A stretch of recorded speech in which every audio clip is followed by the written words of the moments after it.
El día de ayer, el Pleno del Congreso le dio la confianza al gabinete liderado por Alberto Otárola.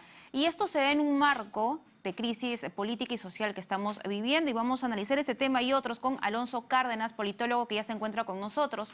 ¿Cómo estás? Bienvenido al programa. Buenos días. Muy buenos días y gracias por la invitación. A usted, muchas gracias. A ver, en estos momentos en el que, en lo que va de las protestas, se han perdido más de 40 vidas. ¿Cuál es el mensaje que se le está dando a la ciudadanía con el hecho de que el Congreso de la República le dio la confianza al gabinete liderado por Alberto Otárola? Bueno, yo creo que es un mensaje equivocado, ¿no? Equivocado, porque si bien era prevenible y previsible que el Congreso le iba a dar el voto de confianza, yo creo que en ningún país que se tilde de democrático, después de casi 50 fallecidos, de 50 asesinados, porque ese es el término, asesinados, en menos de un mes, el gobierno responsable iba a recibir el voto pues del Congreso, ¿no? Que se supone que es el representante del pueblo, ¿no? Entonces, en esta política macondiana que nosotros tenemos, esta política contradictoria, llena de situaciones, la verdad, lamentables, las bancadas que apoyaron al señor Otárola, a su gabinete, son las mismas que hace 90 días querían echar del gobierno a Pedro Castillo, ¿no? Ujú. Y las bancadas que apoyaban a Pedro Castillo son las que ahora están en contra del señor Otárola, ¿no? Lo que denota pues una improvisación, una falta de partidos políticos, de ideología, de programa, pues muy grave, ¿no? Y es importante señalar que la señora Dina Boluarte también formaba la plancha del señor Pedro Castillo. Entonces, ¿cómo se explica que después de la caída de Pedro Castillo, del autogolpe fallido que él quiso dar, ahora los más acérrimos opositores sean los que apoyan al gobierno y los que apoyaban antes al gobierno ahora sean los acérrimos opositores, ¿no? Entonces, eso denota pues una debilidad del sistema de partidos que yo creo que es única en América Latina, ¿no? Probablemente el sistema de partidos más repudiado del continente, y ese es el tema de fondo que nosotros debemos abordar. Mientras eso no se resuelva, la democracia en el Perú seguirá deteriorándose y pues colapsando, ¿no? Y hablemos de gestos, ¿no? Porque claro, cuando llegó el gabinete encabezado por Alberto Otárola, sobre todo los de izquierda salieron con pancartas, rechazándolos, acercándose. Ahí tenemos incluso imágenes, ¿no? De cuando ocurrió ese momento tenso en el Parlamento. Pero después de esta exposición, lo que llama la atención es que esas personas que se habían indignado, habían mostrado empatía con las familias de los fallecidos, evidentemente también con los heridos, esas mismas personas con su voto blindaron a Freddy Díaz, un congresista acusado de violación sexual.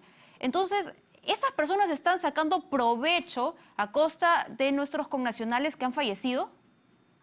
Bueno, lo que hemos visto con el congresista Freddy Díaz, pues es algo sin nombre, ¿no? Es algo sin nombre que denota una vez más, pues el deterioro irreversible de nuestro sistema político, de nuestra clase política, ¿no?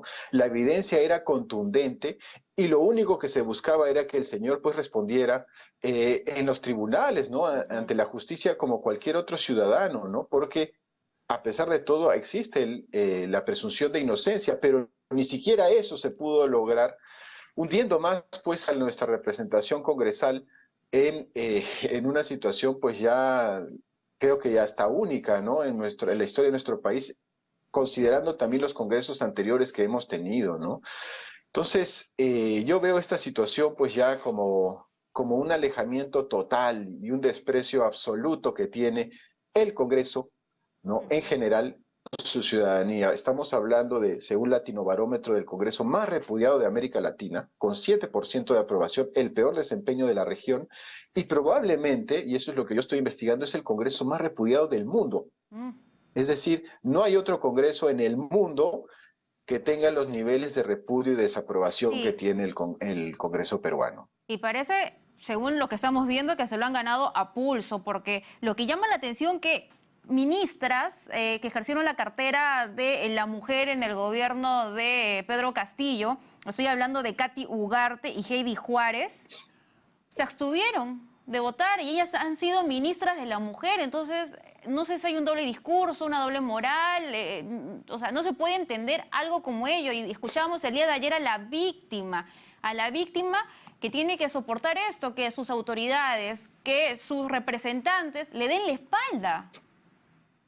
Bueno, lo que, por ejemplo, en el caso de Katy Juárez es muy importante lo que usted menciona, ¿no? Porque Katy Juárez entra después de la ministra, ay, ¿cómo se llamaba?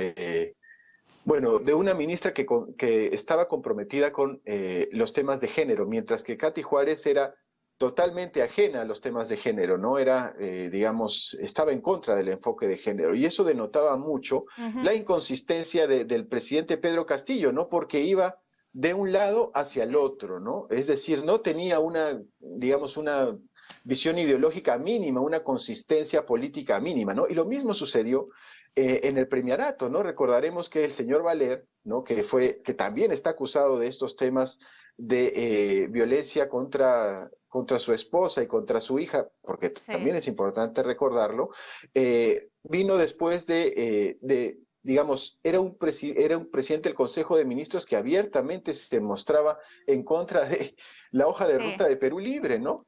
O sea, es una sí, cosa, pues la verdad, increíble, ¿no? sí, Y eso pues demostraba la incoherencia, ¿no? Las idas y las idas y venidas de un así es. presidente pues que la verdad no tenía consistencia ideológica, Bueno, ¿no? y esperemos que los ciudadanos lo tengan en cuenta, que recuerden precisamente a esas personas, porque ya lo hemos dicho varias veces, un voto puede premiar o castigar, si es que queda en manos de la ciudadanía. Muchísimas gracias por esa entrevista. Ha sido con nosotros Alonso Cárdenas, analista político.